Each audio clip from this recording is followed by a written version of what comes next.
గ్రామాల్లోకి వచ్చి పంట పొలాలను పాడు చేస్తున్న అడవి పందులను చట్ట ప్రకారం అంతం చేద్దామని పరిగి ఎమ్మెల్యే రామ్మోహన్ రెడ్డి అన్నారు. మున్సిపల్ పరిధిలోని ఎమ్మెల్యే క్యాంపు కార్యాలయంలో శనివారం పంట పొలాల చుట్టూ విద్యుత్తు ఏర్పాటు చేయవద్దంటూ రైతులకు అవగాహన కల్పించారు. ఈ సందర్భంగా పరిగి ఎమ్మెల్యే మాట్లాడుతూ పంట పొలాలను రక్షించేందుకు వేసిన విద్యుత్తు కంచె రైతులనే బలి తీసుకుంటుందని తెలియజేశారు. పరిగి నియోజకవర్గం వ్యాప్తంగా సుమారు 6 మంది రైతులు పంటలను రక్షించేందుకు ఏర్పాటు చేసిన కంచెకు బలి అయ్యారని తెలియజేశారు. తమ పంటను రక్షించేందుకు విద్యుత్ కంచెను ఏర్పాటు చేసి పక్క పొలం రైతులకు కూడా ప్రాణాలను బలి తీసుకుంటున్నారని అన్నారు. తమ పంట పొలాలకు కంచెలుగా విద్యుత్ వైర్లు ఏర్పాట్లు చేసి రైతులను బలి తీసుకుంటే కఠిన చర్యలు తీసుకుంటారని తెలియజేశారు. రైతుల పంట పొలాలను పాడు చేసే అడవి పందులు ఉన్న వివరాలను లిఖితపూర్వకంగా రాసి దరఖాస్తు చేసుకుంటే చట్టపరంగా ఏర్పాటు చేసిన షూటర్ ద్వారా అడవి పందులను అంతం చేస్తున్నారని తెలియజేశారు.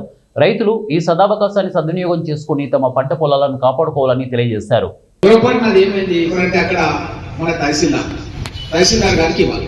తహసీల్దార్ ఏం చేస్తారంటే వాళ్ళు కూడా 2వ పేజీ మీద సంతకం చేసి, ఇంకొక పేజీ ఉంది ఇక్కడ, ఈ పేజీ మీద సంతకం చేసి మన ఫారెస్ట్ ఆఫీస్ ఇక్కడే ఉన్నది, మన ఎండి పక్కనే ఫారెస్ట్ ఆఫీస్ ఉంది.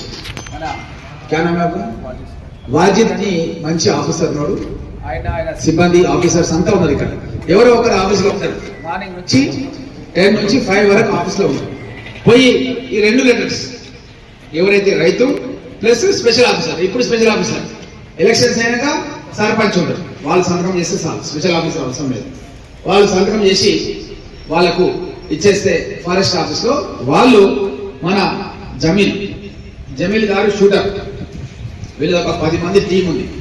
సజ్జనార్ గారు తెలుసు, ఆయన కూడా షూటర్, ఇప్పుడు మన హైదరాబాద్ సిటీ కమిషనర్. ఇంతకుముందు ఒకసారి పేపర్లో కూడా వచ్చేది, మీరు చేసి ఉండొచ్చు. అట్లా మా జమీల్ భాయ్ కూడా షూటర్ అన్నమాట. సో వేట అనేది మన పరిగిలో కూడా ఈ రోజు రాత్రి నుంచి స్టార్ట్ చేస్తుండ్రు ఈ వేట. కాబట్టి ఎవరైనా సరే ఎక్కడైనా సరే ఈ అడవి పందులు ఎక్కడైనా కనబడితే మీరు వెంటనే ఈ యొక్క లెటర్స్ ప్రొఫార్మస్ పెట్టిన ఎవరైనా డౌన్లోడ్ చేసుకోవచ్చు, నెట్ నుంచి చేసుకొని ఈ పేపర్ వర్క్ నేనైతే చెప్పినో ప్రస్తుతం అయితే